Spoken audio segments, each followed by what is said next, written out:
Antes de comenzar, y aquí he escuchado ya, debe haber una representación de las víctimas de Rosas, perdón compañero, de Rosas, Cauca, alrededor de víctimas climáticas, le llamo yo, más que allí lo que hubo fue una falla. Hicieron la carretera hace mucho tiempo, la Panamericana, encima de una falla geológica y se cosechó las consecuencias. Esa falla atraviesa toda Colombia, llega a la zona vieja cafetera, es la que estuvo moviéndose cuando el terremoto de Armenia, pasa Antioquia, está muy cerca de la represa de Hidroituango. De alguna manera u otra, la ingeniería nacional y la capacidad de planificación del Estado pareciera pasar por encima del riesgo. Y obviamente darle la espalda al riesgo significa la pérdida de vidas humanas. Pero aquí hay otra pérdida de la cual tengo que pedirle perdón a estas víctimas. Allá estuve en aquellos días, se solucionó mal que bien el tema de la carretera, pero no las víctimas. Es decir, hubo un esfuerzo por echar el cemento, el asfalto, hacer el puente, etcétera, que pase la carga por un lado y por el otro, pero no hubo un esfuerzo por ayudar a la gente que allí mismo sufrió porque perdió sus casas, sus parcelas. Estamos hablando de pequeños parceleros cafeteros en general. No es una gran cantidad de personas. Tuvieron que pasar a los famosos albergues, al arriendo, como muchas otras víctimas climáticas en el país. Cada vez más tendremos problemas alrededor del clima, como ya lo hemos visto. Eso se llama la crisis climática y cada vez será peor, a menos que las más poderosas economías del mundo paren las chimeneas de emisión de dióxido de carbono que proviene de la utilización intensiva del petróleo y el carbón. Aquí este gobierno le ha incumplido a las víctimas de Rosas, porque ya va, no recuerdo ya las fechas, 17 meses, es inaudito. Además, el por qué. Porque la solución del problema de las víctimas es comprar algún tipo de tierras igualmente productivas o más productivas, permitir que puedan iniciar ciclos de producción, la mayoría cafeteros, y su habitación, su modo de vivir. No es un problema complejo, no es difícil, no estamos hablando de una alta tecnología, no estamos hablando de una gran obra arquitectónica o obra civil, nada de eso. Es unas cuantas parcelas cafeteras para unas personas que perdieron sus parcelas y que no pueden volver allá porque quedan encima de la falla geológica. ¿Por qué no se solucionó? Entonces, a ver, compañero, a ver si me deja un poco terminar, que yo estuve escuchando todo el tiempo. Entonces, ¿por qué no se produjo la solución? ¿Por qué se robaron la plata? Y las cuantías son, porque ¿cuánto puede valer, ministra de Agricultura, una solución para las víctimas de Rosas? ¿Cuánto vale una porción de tierra, sea comunitaria entre todos, sea por separado, para que las víctimas de Rosas puedan volver a sembrar café?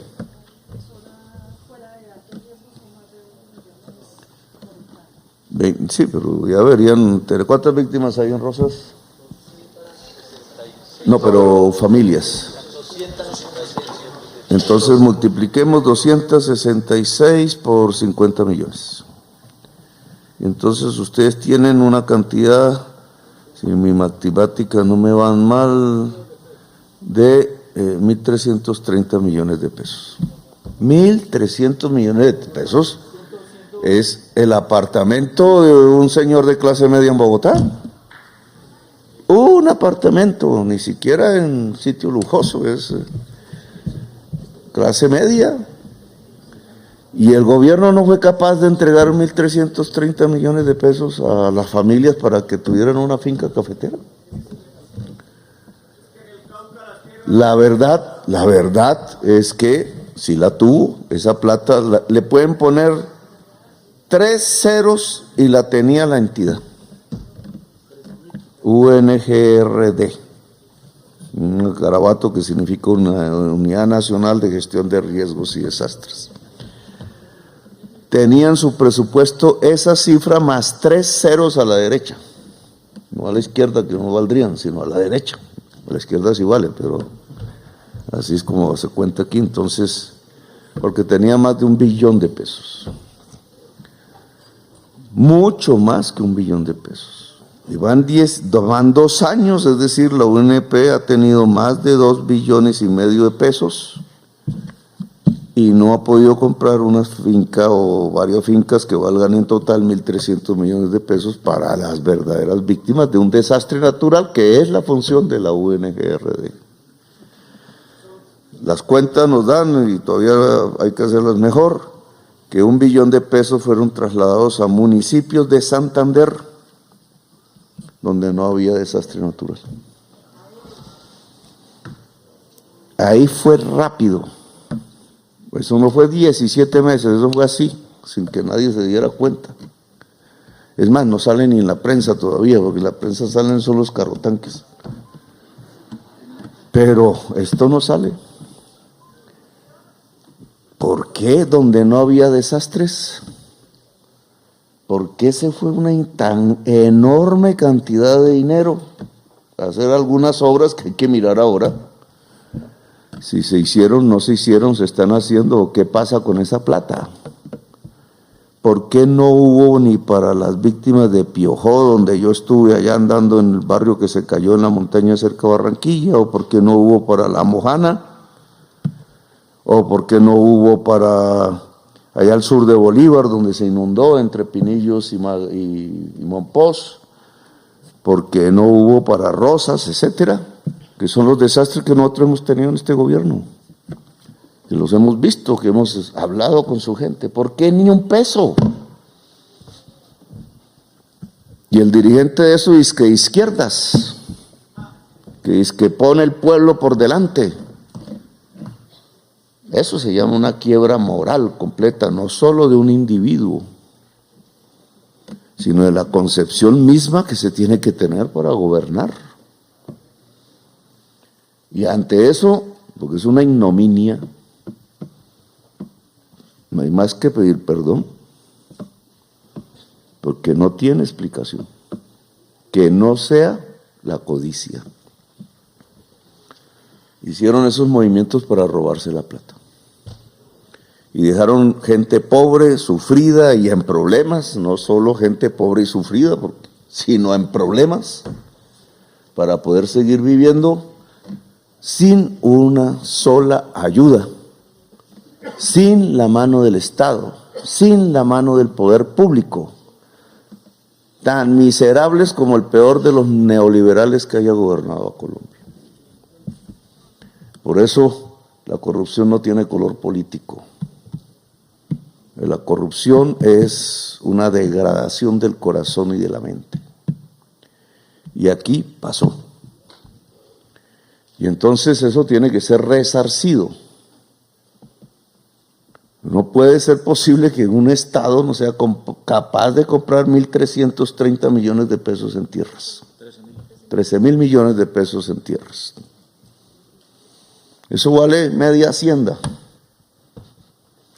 ¿Verdad? No voy a nombrar personas dueñas de haciendas porque conocemos muchos. Vale más la tierra de ellos que lo que se necesita para solucionar el problema del café, ministro de Agricultura.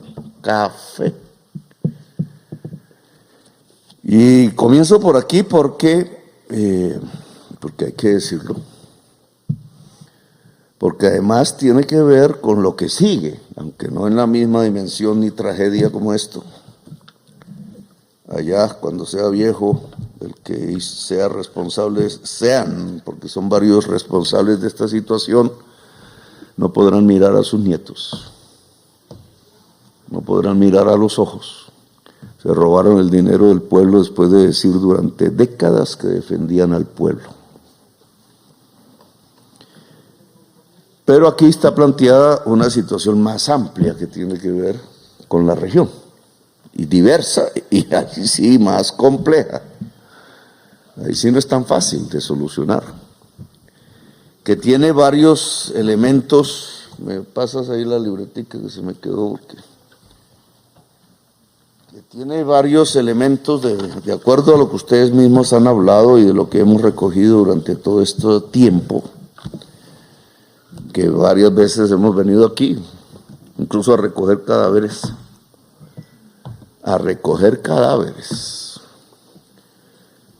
Entonces, el tema de la paz, que bien dice aquí, es paz con justicia social. Ese es un tema que hemos defendido desde chiquitos. La paz y la justicia social son sinónimos. El Cauca, por muchas razones históricas, tiene una complejidad y una enorme injusticia social. Ustedes lo conocen mejor que yo. Aquí hay una historia larga de luchas, de abuelos y bisabuelos, uno puede decir. Cuando llegaron los españoles, dividieron todo este territorio de una manera diferente a como las comunidades indígenas anteriores, precolombinas, que llaman, lo habían establecido. Esa división generó 3 grandes centros de poder colonial: Cartagena, Santa Fe y Popayán. Es decir, aquí estuvo el poder colonial, que era un poder feudal y esclavista. Y entonces tenemos un grave problema histórico. Tenemos también, eso no podemos hablar mal de todo, pero aquí se articuló el esclavismo con el feudalismo. Y no es que se haya superado del todo. Yo diría que no se superó. Sociedades esclavistas, como hubo en Estados Unidos, superaron parcialmente su problema, aunque aún les queda el racismo. Sociedades feudales como Europa prácticamente lo superaron completamente. Les costó revoluciones, quitarle la cabeza a los reyes, hacer guerras civiles para liberar esclavos, etcétera. Una historia completa, universal. Pero aquí, nosotros, en nuestra Colombia, el problema perdura. El Cauca es una concentración de los problemas de Colombia. A los negros los trajeron aquí para venderlos en esta ciudad como esclavos. Y algunos se escaparon, muchos, y construyeron todo ese litoral pacífico con las comunidades indígenas que allí estaban de antemano. Y como fueron esclavos libertos, la élite de esclavistas que gobernaba en Popayán, Santa Fe y Cartagena decidió excluir esos territorios, y así ha sido hasta el día de hoy. Ese es el castigo, es lo mismo que le pasa a Haití, pero a nosotros nos pasa en el litoral pacífico. Y el mundo indígena pues resistió, como todos ustedes saben, y todo se fue cruzando. Y entonces lo que tenemos es una gran diversidad étnica y cultural en el Caribe, en Cauca y en Colombia toda, porque así es, pero sobre todo en el Cauca. Yo cuando era joven llegué por primera vez por acá, pasé por un sitio que se llama El Palo, y por coincidencia había plaza de mercado, no sé, día de mercado, y eso era, yo veía impresionado las corrientes humanas con sus raíces en todo el mundo, pero incluso sin saberlo. Toda nuestra diversidad, ahí apareció, y me la aprendí, la frase de Vasconcelos, de la cual se burlaron ciertas periodistas muy inteligentes que hay por ahí. La frase de Vasconcelos sobre la raza cósmica, decía. Ahí fue que yo pensé en eso. En el palo es que está. en su propia diversidad, pero es en el Cauca. Y entonces, cuando hablamos de paz, pues tenemos que saber que esa paz se ubica en una sociedad diversa étnicamente, diversa culturalmente, con maneras diferentes de pensar la vida y el mundo. Esa paz debe ser con justicia social, bien dicen ustedes.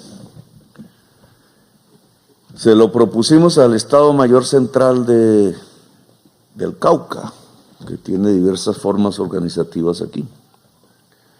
Hicimos un cese al fuego, cumplimos con nuestra palabra de campaña electoral. Lo prorrogaron 2 veces, incluso una contra mi voluntad. ¿Por qué? Porque lo que hemos encontrado, y no es sino comparar, por ejemplo, las viejas luchas armadas en el Cauca con la nueva. La vieja lucha armada en el Cauca estaba en la cordillera central, en esta. La nueva está en la occidental. ¿Por qué? Ese es un interrogante que hay que explorar. ¿Por qué? ¿Por qué el cañón del Micay es tan importante? ¿Y por qué el Plateado se volvió en el florero de Llorente y el punto de discordia que rompió el cese al fuego? Fueron los programas para solucionar los problemas del pueblo. Fue el tema agrario, fue el problema de la autonomía indígena, fue la necesidad de empoderar las comunidades afro, fue la educación pública, fue la salud pública, fueron las vías, ¿no?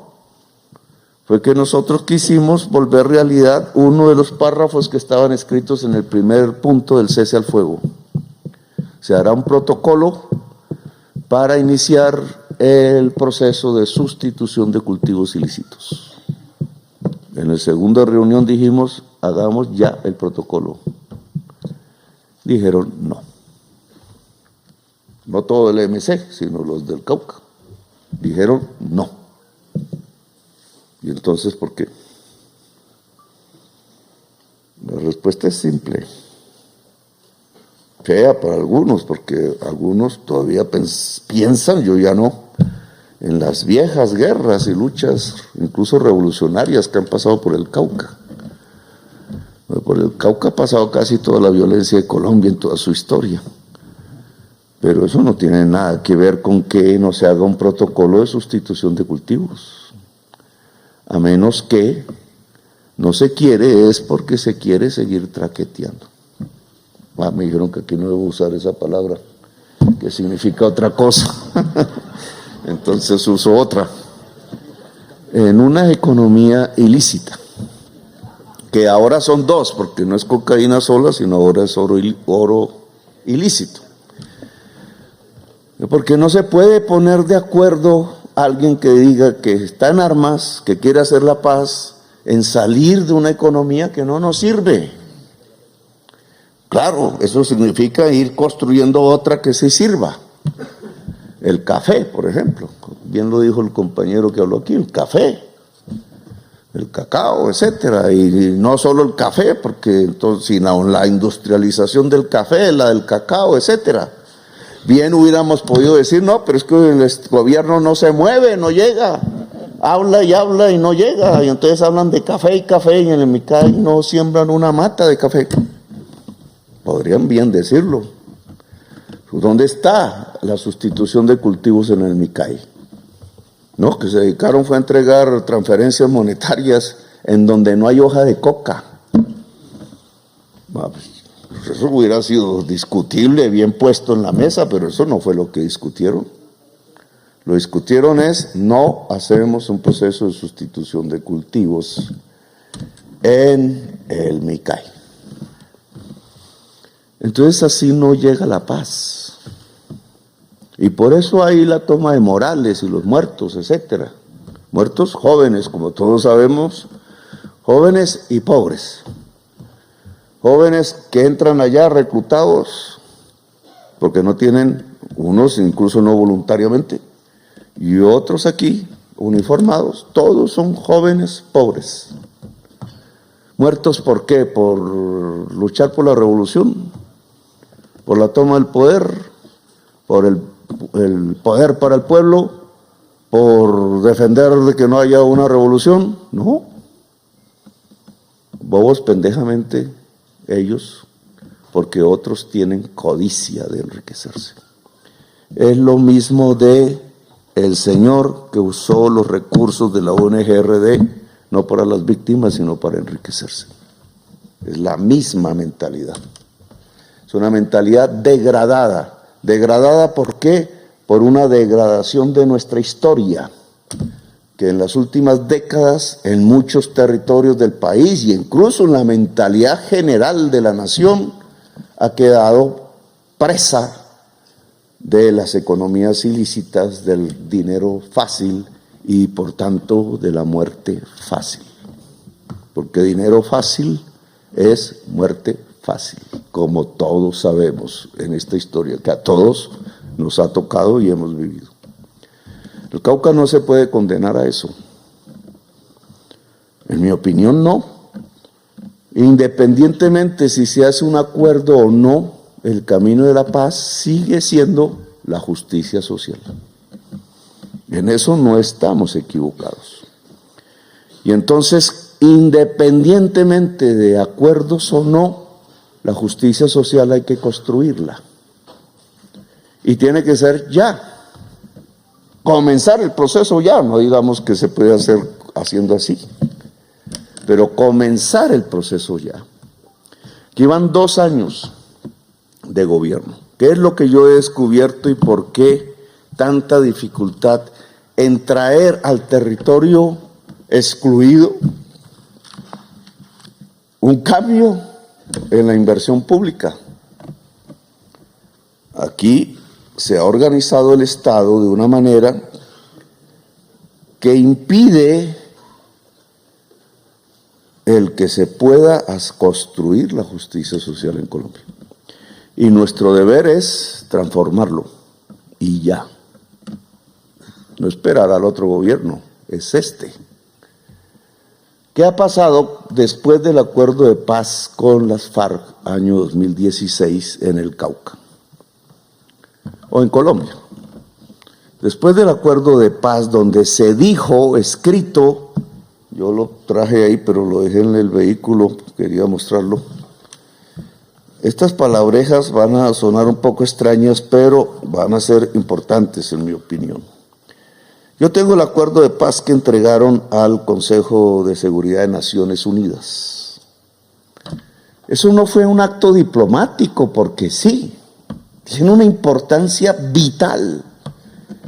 Ya una periodista de Medellín, de esas que no son nada amigas mías, lo descubrió. Dijo, ahí va la jugadita de Petro. Yo no hice el acuerdo, ni lo presenté al Consejo de Seguridad. Tiene una carta del presidente Santos, no sé si él fue muy consciente de eso o no, dirigido al Consejo de Seguridad de Naciones Unidas, que dice taxativamente: entrego este documento oficial al Consejo Nacional de Seguridad, lo podría leer aquí exactamente, como una declaración unilateral de Estado. Y firma el presidente de la República, Juan Manuel Santos. ¿Eso es qué? Voy a invitar a los abogados y abogadas y a todo el que quiera investigar eso que me ayude. ¿Qué significa declaración unilateral de Estado? Significa que ningún gobierno, ningún cambio de ley, ningún cambio de constitución puede cambiar el documento oficial entregado al Consejo de Seguridad de Naciones Unidas, que es la principal instancia de las Naciones Unidas, es la que hace la guerra o la paz en el mundo, que tiene poder de veto 5 países desde la Segunda Guerra Mundial.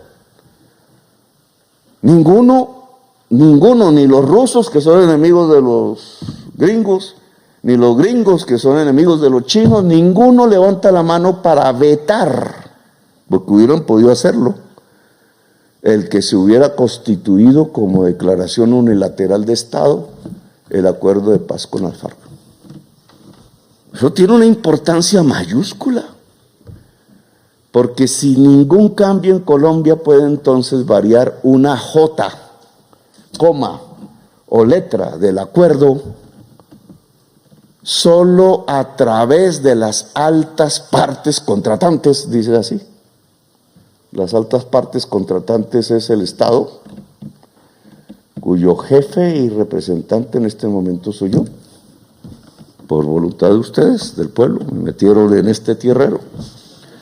Y la otra alta parte contratante, que es los señores y señoras de la FARC que firmaron el acuerdo. Que firmaron el acuerdo, no los que están hoy de senadores o por ahí. Y entonces, ¿se modifica el acuerdo o no? ¿Qué dice el acuerdo? Pues resulta que como es un mamotreto así, las periodistas famosas no se lo leen, los políticos no se lo leen, la comunidad tampoco. Va pasando como si fuera un documento más al archivo, así como el libro gordo de Petete, y resulta que es una declaración unilateral de Estado que es supra-ley colombiana, supra-constitución de Colombia. Ahí dice que hay que hacer un acuerdo político nacional, por ejemplo, que no se ha hecho. Ustedes saben que mucha gente votó en contra de eso, pero eso se hizo después del plebiscito. Ahí dice muchas cosas, entre otras que hay que hacer una reforma agraria, ministra, que hay que transformar el territorio y que hay que llegar a la verdad judicial. No voy a meterme en todos esos temas. Transformar el territorio, eso es lo pertinente en esta reunión. Es dicho por todos los y todas las voceras. Si el acuerdo de paz, que es supraconstitucional, habla de transformar el territorio, y uno de esos territorios es el Cauca, ¿por qué no lo estamos haciendo? Ya han pasado ya casi 8 años desde la firma. Por una razón, se ha incumplido por parte del Estado colombiano el acuerdo de paz con la FARC. Es decir, con una declaración unilateral de Estado presentada a las Naciones Unidas a través de su principal instancia, que es el Consejo de Seguridad. Eso mismo hizo el gobierno francés con la declaración de no hacer más ensayos nucleares hace un tiempo. Si el gobierno francés decide hacer un ensayo nuclear hoy, es juzgado por la Corte Internacional de Justicia. Esa es la importancia del tema. Si se declara el incumplimiento del Estado colombiano con una declaración unilateral de Estado en el Consejo de Seguridad, es juzgable por la justicia internacional, porque fue un compromiso que como Estado se hizo ante la humanidad, quedó registrado, escrito y firmado por su autoridad legítima, el entonces presidente de la República, Juan Manuel Santos. Yo quiero que el gobierno en lo que queda pueda hacer, en buena parte, este es el libro. Voy a leérselo porque como no el libro, tranquilos. Este es la carta de fecha 29 de marzo del 2017 dirigida a la presidencia del Consejo de Seguridad por el secretario general de las Naciones Unidas, señor Antonio Gutiérrez, que dice que presenta el acuerdo, todo esto es el acuerdo, y la carta del presidente Juan Manuel Santos. Dice: quisiera reiterar mis mejores deseos en su nueva gestión como secretario general de las Naciones Unidas, se refiere al señor Antonio Gutiérrez. La Organización de Naciones Unidas juega un papel definitivo en la consolidación de la paz en Colombia y nuestro diálogo e interlocución permanente serán muy importantes en este proceso.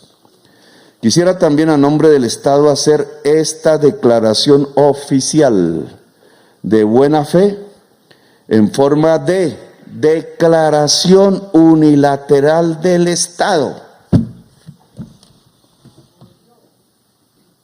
Ya aquí está escrito. Y este documento ustedes lo pueden bajar del internet, porque no es de nosotros, no es del gobierno, esto es del Consejo de Seguridad de las Naciones Unidas. Solo que aquí como se tapan las cosas, la culpa la tiene Petro, entonces eso sí sale en la prensa, pero esto no. Entonces no se hacen los análisis y la gente no sabe qué significa esto. Queda desinformada la población, sea que esté de acuerdo o no, eso ya es otro tema, pero no sabemos que esto es así, porque no se hace el debate, porque hay gente que sabe de esto y nos puede enseñar, que yo me he puesto a aprender, yo no sabía esto. A mí nunca me invitaron ninguna mesa esta, ni nada, incluso en la fecha del plebiscito, ni siquiera, yo creo que hubiera hecho ganar el plebiscito por la paz, tenía algunos votos, pero ni me invitaron. Entonces, si yo aterrizo esto en la importancia que tiene, y las organizaciones populares cogen esto, no porque crean en la FARO, no, además ya como movimiento político, pues tiene que luchar mucho para ganarse el corazón de la gente, pero esto es un documento del pueblo, esto es un documento de la nación colombiana, y esto es un instrumento de lucha popular, con la legitimidad que va más allá de la Constitución. Lo de la jugadita que me dijo la periodista es que entonces yo puedo, a través de las altas partes contratantes, citar a una Asamblea Nacional Constituyente. Bueno, ella hace sus cálculos, pero tiene esa fuerza. Aterricémosla a la reunión. Entonces la fuerza de transformar el territorio no es un capricho de Petro o de unas organizaciones aquí populares. Es un mandato de la humanidad en este momento. Transformar el territorio. Y entonces, ante ese tamaño de reto histórico, ¿qué está haciendo mi gobierno para transformar mi territorio? Que es de lo que se trata ahora, que ustedes han planteado aquí. ¿Qué está haciendo? Y yo tengo que decir que por ahora nada en una trampa, de la cual hay que salir de manera inmediata. ¿Cuál es la trampa? Que el mismo presidente Santos, tratando de aplicar esto, creó una institucionalidad en los gobiernos que no sirve para aplicar esto. Acuérdense de esa época, no está muy lejos, que el fast track, las leyes que rápidamente aprobó el Congreso, pero que no tienen que ver con los 3 puntos fundamentales, ni con la reforma agraria, ni con la transformación del territorio, ni con la verdad judicial. Otros temas, no digo que no, pero no entró al corazón del proyecto. Y lo que quedó es una institucionalidad que es difícil de enseñar, toca ponerla, que la ART, que la no sé qué, que la ARN, que la no sé qué, un poco de pequeñitas instituciones con poca plata, que es la que tiene que ver cómo transforma el territorio. Por ejemplo, el presupuesto de todas juntas este año es de 1.3 billones. Lo mismo que tenía una sola, la UNGRD, y que decidió trasladar para Santander. Y el resto es el gobierno, el ministro de Salud, la ministra de Agricultura, la ministra de todos los que están aquí sentados, y otros que no han llegado, que tienen el presupuesto general de la nación. Son 2. La transformación del territorio y el proceso de paz es así, y el resto, que es lo que se viene haciendo de siempre, es así. Por eso, esto no se está cumpliendo. ¿Qué es lo que está en así? Un plan de inversiones que tiene que ver con las zonas más ricas de Colombia y con los sectores sociales más ricos de Colombia. Las 4G, 5G y no sé qué, que están alrededor de las 3 grandes ciudades del país. No más. Una política de inversiones públicas que suma casi toda la inversión pública disponible y por eso no hay para una carretera como juntar a Popayán con el mar. O construir una infraestructura en los territorios excluidos, educativa o de salud. Mire el tierrero que hay en salud solamente por querer cambiar el sistema de salud que está concentrado en los sectores más pudientes de la sociedad colombiana. No quieren aplicar esto. Eso se llama hacer trizas la paz. Y por eso volvió a dispararse la violencia. Porque en la cabeza de las gentes, en unas más que en otras, en los territorios excluidos donde se hizo el trabajo de convocatoria para hacer los planes de desarrollo territorial, los planes de acción regional y bueno, una serie de circunstancias en la creencia de que se iba a transformar el territorio, 33,000 iniciativas, no sé qué, 6,000 proyectos. Ya no me recuerdo todos los nombres que le pusieron a esos, 6,400 proyectos. Todo eso quedó en una oficina. Porque lo que es válido es las vigencias futuras y los proyectos estratégicos PINES. Bueno, esa jeringosa, ¿qué es? Que en las vigencias futuras son las 4G, no está la carretera Popayán, no está la carretera de Medellín a Quibdó, no están los puertos de Tumaco, no está la sustitución de cultivos, no hay una sola sede universitaria en ninguna parte del país, no hay un solo hospital, no hay un jardín infantil. Todas son los negocios del capital financiero haciendo grandes carreteras alrededor de los sectores más pudientes de la geografía y de la sociedad colombiana para unos buenos contratistas de concesiones viales que le cobran al Estado y a los que pasan por los peajes sus ganancias. Así no se puede hacer la paz. Y este gobierno no puede continuar haciendo lo mismo, porque si no, con mucha vergüenza, alguien tendrá que ponerle la cara al pueblo dentro de 2 años a decirles, oiga, pido perdón porque me pasó lo de Olmedo. Lo de Olmedo está aquí multiplicado por 100,000 veces. Lo que hay aquí es muchos Olmedos, porque incumplieron la paz de Colombia para hacer negocios, para mantener un proyecto del gran capital, que es el que ha mantenido este país en la desigualdad social y bueno, toda la historia que ya conocemos.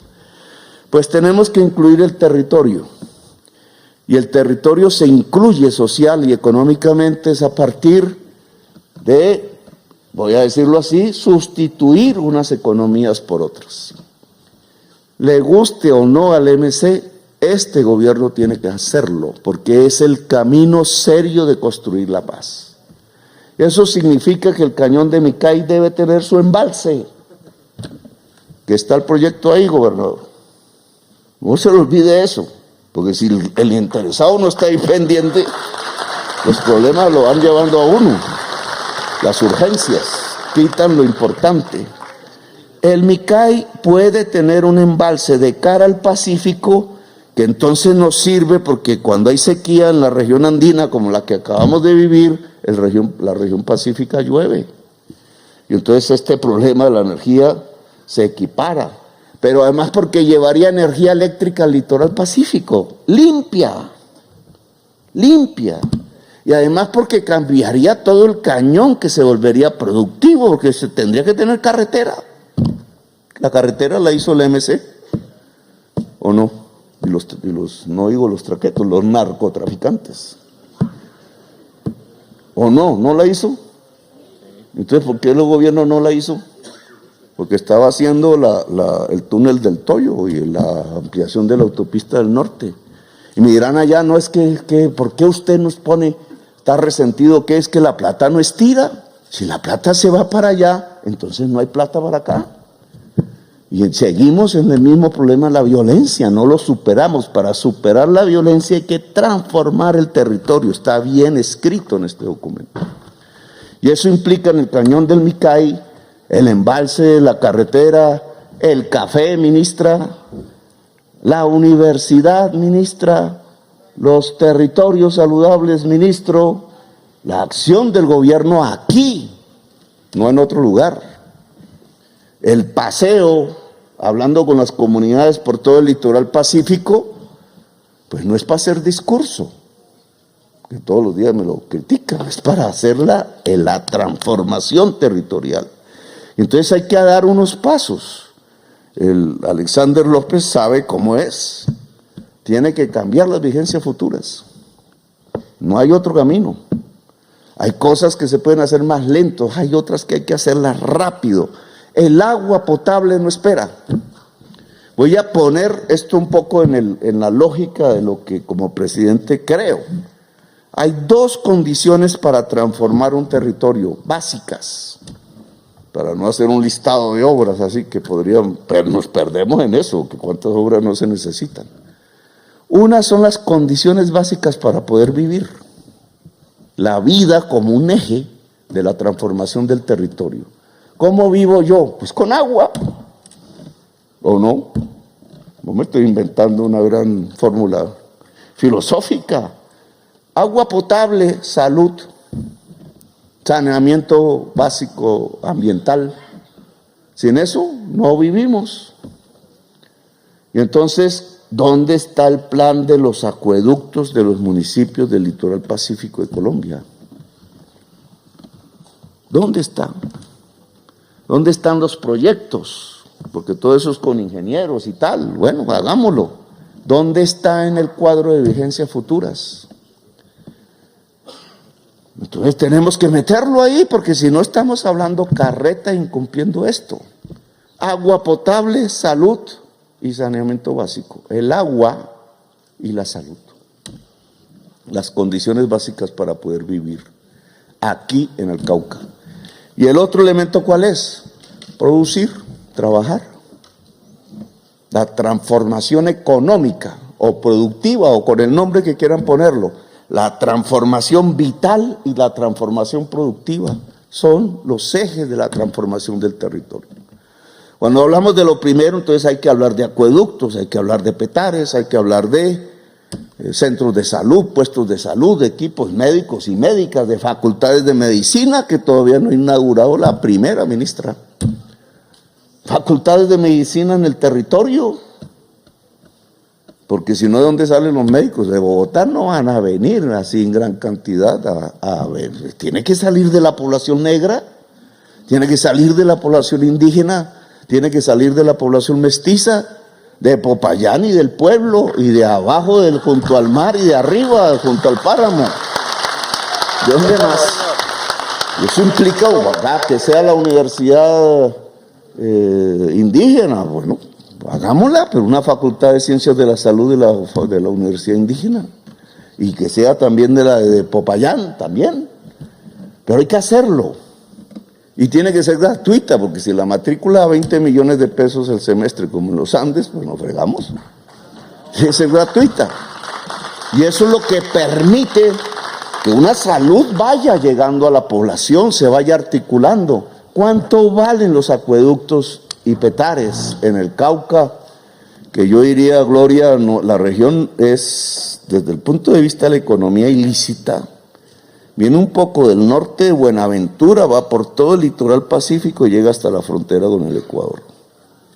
Recoge el litoral pacífico caucano. Que Popayán no tenga salida al mar tiene una razón, alcalde: el feudalismo. Siendo la tercera ciudad más importante de la colonia, los colonizadores eran esclavistas, no pensaban en el mar. Por eso nunca hubo esa salida. Ahora hay un poco de trochas hechas por el narcotráfico, pero hay que hacerla. Entonces, ¿cuánto vale el agua, las petares y el sistema de salud en todo este territorio? Eso tiene un valor, eso se mete en el cuadro de vigencias futuras. En nuestro presupuesto este año, el año entrante, y el que dejamos en el que hacemos también en el 2026, porque llegamos hasta agosto. La periodista está orinando un poco fuera del tiesto cuando dice que hago la jugadita con este documento. No, yo no me quiero reelegir, yo quiero que esto se vuelva realidad, porque para algo lo firmaron.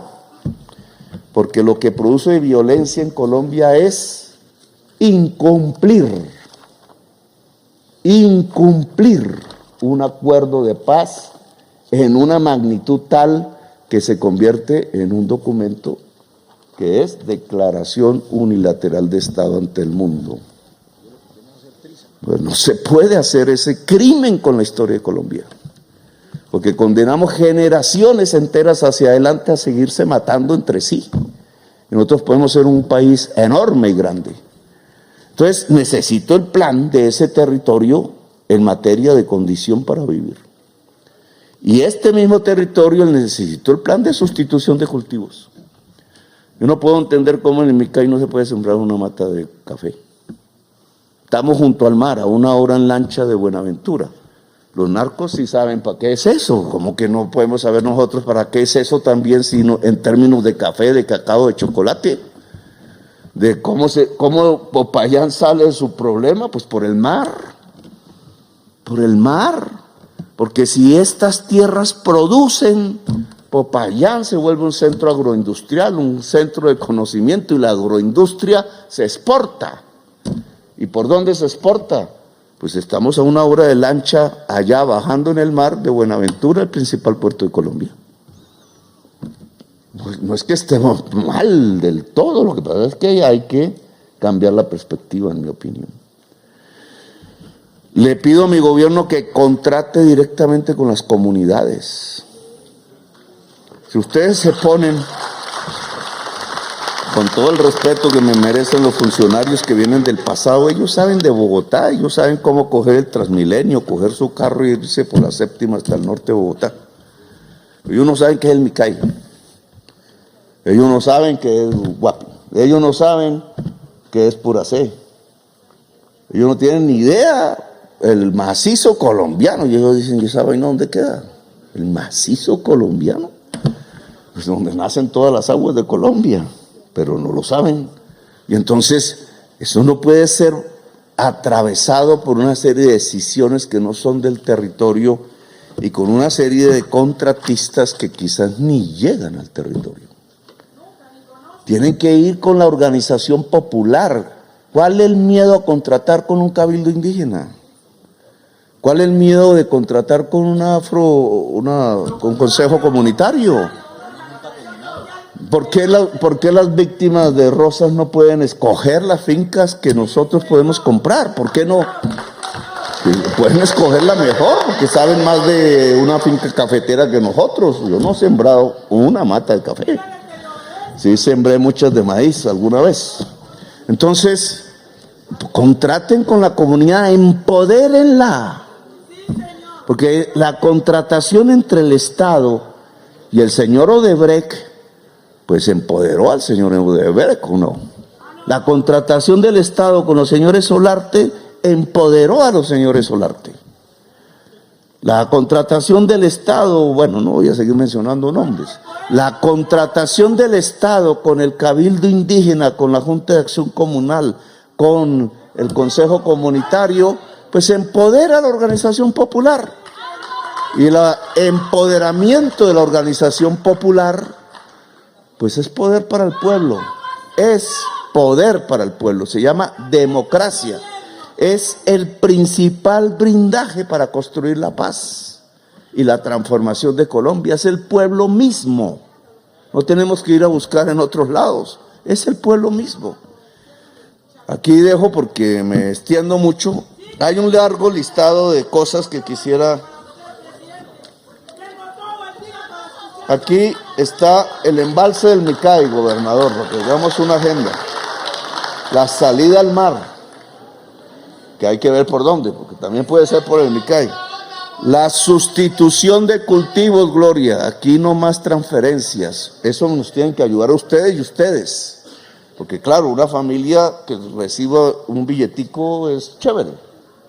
Pero nosotros lo que necesitamos es sustituir el cultivo. Sustituir el cultivo es cambiar una forma de producir y de vivir por otra, si no, ¿cómo se vive? Y entonces esto es más complejo.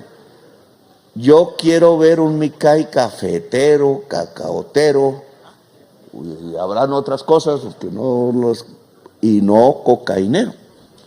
Si lo logramos, como bien dijo el compañero aquí que habló al final, si lo logramos, hay paz. Los mismos muchachos del Estado Mayor Central se vuelven cafeteros, se vuelven cacaoteros, se vuelven personas del trabajo y de la comunidad y no combatientes de la muerte y de la codicia. La doble calzada de Ecuador, que nadie habló, pero es fundamental, porque es que Popayán llega al mar, Popayán llega a Bogotá, que es lo que siempre pensaron, Bogotá llega al sur de América, si hacemos la doble calzada, que es una decisión de este gobierno, pero que hay que mirar si está avanzando.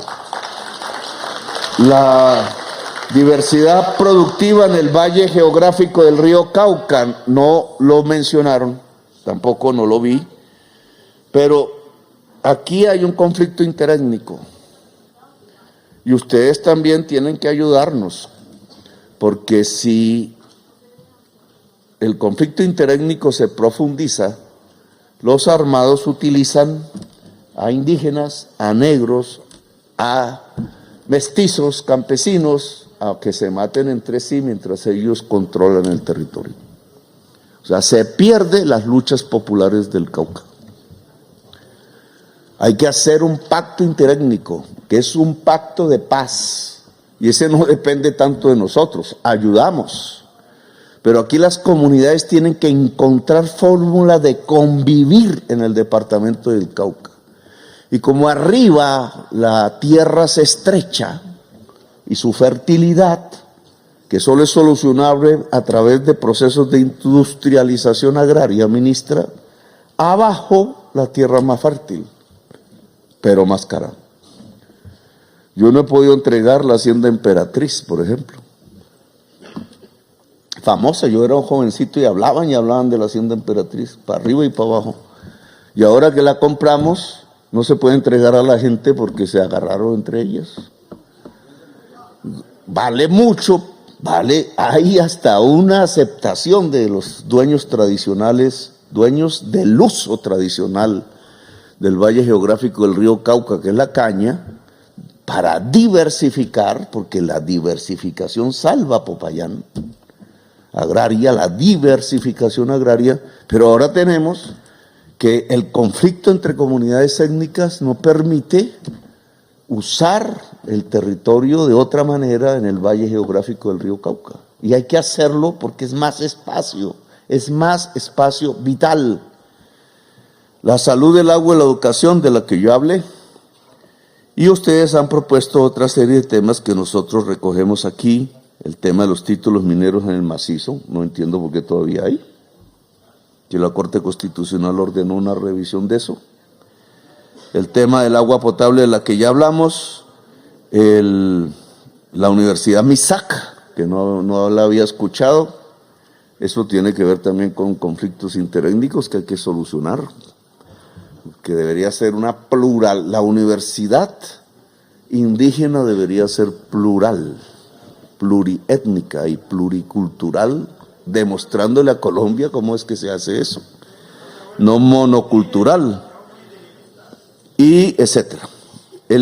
Digamos, son discusiones indudables, el ego centrista de la etnia, que es en todo el mundo, que hay que regular porque los arios hicieron de eso el fascismo, allá en Europa, y yo creo que todavía sigue ahí. No es sino ver la reunión de Vox en Madrid. No hablo del presidente latino que fue allá porque prometí no hablar más de él, pero es la reunión de todos los fascistas del mundo. Ahora hay una consigna, fascistas del mundo unidos. Donde se unan y tengan el poder, la humanidad se acaba. Por tanto, defender el proyecto democrático es fundamental, y el proyecto democrático es el proyecto de la diversidad. Ojo, el proyecto de la etnia única y superior es el proyecto del fascismo. Así que aquí nosotros que somos hijos de la diversidad, nos tenemos que entender y no nos podemos matar por nuestras diferencias étnicas ni culturales. Gracias por haberme escuchado. Los invito a estudiar entonces este documento y volverlo en lo que en realidad es al mando militar presente, que tiene aquí una responsabilidad grandísima, histórica también. Ojalá lograr una conjunción, fuerza pública y pueblo, que en mi opinión es la base de la construcción de una gran nación. Gracias, muy amables.